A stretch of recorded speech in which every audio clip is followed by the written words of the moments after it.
Чувашские легкоатлеты подтвердили класс республиканской школы королевы спорта на юниорском первенстве России, проходящем в эти дни в Чебоксарах.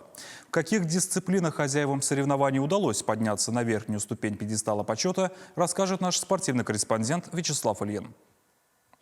Юниорское первенство России по легкой атлетике порадовало любителей королевы спорта не только количеством участников, но и рядом результатов, показанных на дорожках и секторах Олимпийского. И, что самое приятное, хозяева состязаний не остались в стороне от распределения наград.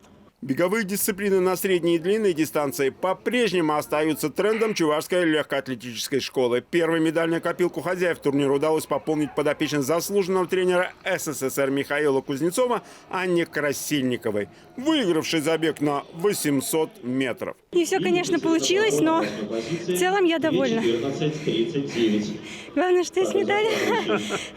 От сестры-близняшки не отстала и Анастасия. Правда, для того, чтобы подняться на высшую ступень пьедестала почета, ей пришлось преодолеть дистанцию в 3000 метров с препятствиями. Во-первых, развел двух сестер на разные дистанции. Это обязательно нужно. Два медведя в одной берлоге не уживаются, хотя даже если сестры.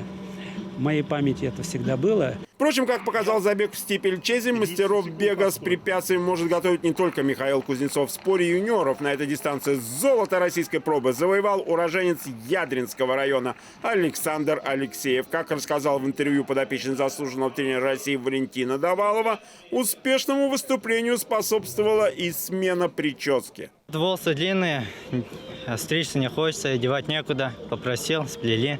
У Александра был шанс для золотого дубля, но на дистанции 5000 метров на финишный спурт сил студенту второго курса факультета физического воспитания педуниверситета не хватило.